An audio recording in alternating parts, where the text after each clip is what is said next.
é sempre um lugar de provação, sabe, de desconforto, de hostilidade, né? Por exemplo, em Oséias, Deus diz que vai levar Israel ao deserto e lhe falará ao coração. Então, o deserto na Bíblia tem esse lance de intimidade, proximidade com Deus, sabe? Em Apocalipse 12, né, a mulher foge para o deserto, onde é sustentada por Deus. Então, os israelitas, olha só, não estavam plantando, não estavam trabalhando, né? O que eles estavam fazendo no deserto? Eles estavam em torno, né, da arca, da aliança, do tabernáculo, e era um momento, era uma experiência, né, de convívio com Deus, a maior parte do tempo. E aí eles começam a ter saudades, né, e querer voltar para de onde eles estavam. Eles estavam em torno do faraó, sob o faraó. E então agora eles estão em torno de Deus, né, e sob Deus. E de repente vem essa inquietação.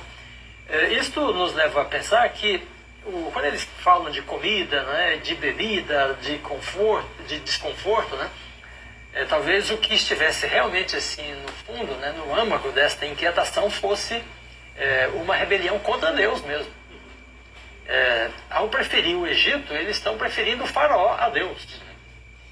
Então esta é realmente uma situação assim, bastante desafiadora aqui, sabe?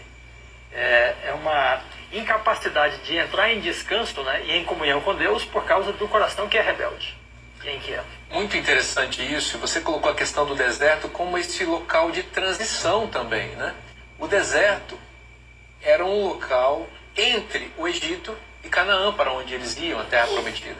Era necessário o deserto, porque ele é o lugar do movimento para o destino.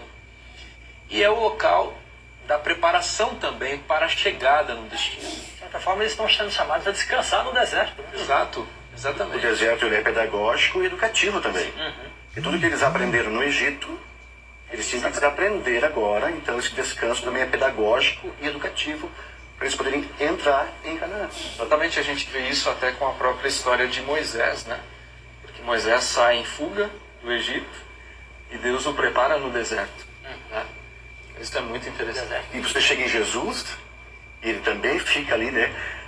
40 dias, né, jejuando, levado ao deserto também, né, se preparando para a grande missão, né? Aí entra também o sentido de purificação, né? Que nós destacamos na semana passada. Então, o deserto é lugar de entrar em descanso, em comunhão e de se purificar. Como o Fábio disse, né, de se purificar das coisas que os haviam contaminado no Egito, né? Então, a inquietação é para não entrar no descanso, é para não entrar na comunhão, né, viva, profunda com Deus, sabe? Que era a coisa necessária para que eles se qualificassem para entrar em Canaã. Então, quem sai do Egito para chegar a Canaã tem de passar pelo deserto, tem de passar pela purificação. Então, é interessante que a provisão do maná é como se ele dissesse: vocês não vão trabalhar, vocês vão descansar para se purificarem. E é essa purificação e esse descanso que eles rejeitam, né? Então é uma rejeição ao próprio Deus, a entrar no descanso dele. É interessante isso porque nessa coisa da preparação, né, do deserto, e vocês destacaram bem essa coisa de ter que desaprender coisas que estavam no Egito, e Deus estava trabalhando de maneira concreta com isso. E eles estavam rejeitando esse trabalho pedagógico de Deus. Então, veja, no Egito eles eram escravos, mas o Egito tinha panelas de carne. Né? Então, eles se lembram das panelas de carne, e Deus estava também trabalhando de maneira concreta para mudar.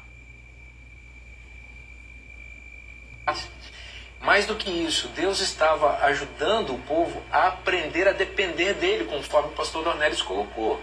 Veja, vocês vão comer aquilo que eu quero e vocês fiquem tranquilos, porque eu vou prover isso para vocês. Então veja, tem duas pontas de trabalho aí. Primeiro, o que Deus gostaria que eles se alimentassem, de que Deus gostaria que eles se alimentassem. E a provisão vinha da parte deles. Então, eles estavam insatisfeitos com o que Deus estava dizendo, ou propondo para eles. Ou seja, nós não queremos esse maná. Imagina uma comida que Deus faz, gente. Todos nós, é boa, né? Todos nós apreciamos a comida da mamãe, né? Imagina o gosto do maná de Deus. Pois é, a comida da mamãe não é uma delícia? A mãe da gente não faz, o tempero dela, né? O pastor Dornelles deve ter dado saudade até lá de Goiás, já, lá da cozinha da mãe dele. Toneladas de pamonha. De pamonha. Não é, mas é gostoso. Você imagina por que a comida da mãe da gente é gostosa? Porque ela é feita com o tempero do amor, né? Toque do amor. Então imagina, na cozinha de Deus, vamos chamar assim, o tempero que não falta é amor. Então o maná é um produto, digamos assim, o maná é um produto gastronômico, cheio de amor, sabe? Deus é um mestre cuca extraordinário e produziu um sabor incrível. E veja, o paladar intoxicado do Egito e a inquietude humana leva essas pessoas a rejeitarem aquilo que é mais saboroso, que é o que Deus estava propondo, né? A palavra correta, ampliando a tua fala, pastor Vez, seria insubordinação. Exatamente. Porque, veja, eles reclamam da carne que eles tinham no Egito, dos melões, dos pepinos, do gosto, do sabor do Egito, e não querem e estão depreciando o gosto, o sabor, aquilo que Deus dá a eles. Então, quando eles pedem carne, não é só questão de comida, é uma questão, esse é um gatilho para insubordinação. Eles não querem fazer a vontade de Deus. Eles não querem ser guiados por Deus. Eles querem fazer a vontade deles. Querem seguir os seus caminhos, os seus postamentos. E aí eles não descansam. E aí vem a inquietude. Exatamente. Realmente é curioso porque, enfim, essa atitude, né, de rebelião, de rebeldia, leva a gente a uma condição de cegueira. Que a gente não percebe as coisas boas que Deus oferece. Porque veja, um outro aspecto, né, que assim, contrastante.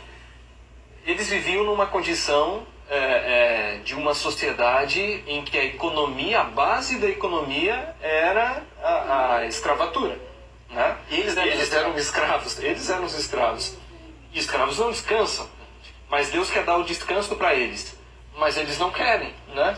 Então, assim, é uma atitude de rejeição, né? A rebelião leva uma atitude de rejeição daquilo que Deus planejou para a nossa vida. Né? Quando chegamos ao Novo Testamento, né, isso fica mais interessante ainda, porque Jesus relaciona ele mesmo, né, com o maná. Em João capítulo 6, né, ele diz: nossos pais comeram o maná do deserto. Como está escrito, deu-lhes a comer pão do céu. E em verdade vos digo, não foi Moisés quem vos deu o pão do céu. O verdadeiro pão do céu é meu Pai, que vos dá. Porque o pão de Deus é o que desce do céu e dá vida ao mundo. Então veja, comer do maná era como se estivessem comendo do próprio Deus, né? E Jesus diz depois, vocês têm de vir a mim e comer, né, a minha carne. Então, entrar em relacionamento, em comunhão, né? Paulo depois diz também que a rocha de onde fluiu a água para eles, a rocha era Cristo, né? Então, tanto o pão quanto a água que foram providos, né, eram para eles uma experiência direta com Deus. E dessa experiência eles refugam, né? Então, é realmente uma situação que a gente deve pensar, porque eles estão rejeitando a presença, a liderança, né, o plano de Deus. E muitas vezes nosso estado de inquietação resulta também de uma atitude semelhante, de não aceitarmos o propósito que Deus tem, o que Deus desenhou para nós. E a metáfora do maná, pastor, é tão poderosa, né? A gente encontra 5 dimensões do maná na Bíblia. O senhor falou aqui da terceira dimensão, que é a Bíblia, a quarta, que é Jesus, e a quinta dimensão do maná é o maná escondido que nós comeremos no céu. Então, ao você confiar em Deus aqui na terra, ao ser dirigido por Deus aqui na terra, e não andei ansiosos pelo que você vai comer, pelo que você vai beber, confie em mim, tenha fé em mim. Você está dizendo assim, eu quero também um dia ser orientado por Ele, onde? Lá no céu, eu quero comer do maná lá no céu. Muito interessante, a conversa está saborosa aqui, viu? Literalmente. Apocalipse 2,17. Maná escondido? Eu lhe darei do maná Maná escondido. É E isso. olha, e tem um maná para você aqui, ó, diário, viu? A lição da Escola Sabatina, o nosso guia de estudo. Se você deseja conhecer um pouco mais sobre esse material, você já sabe, é o site da querida Casa Publicadora Brasileira, cpb.com.br. Tem mais maná para você no próximo bloco, viu?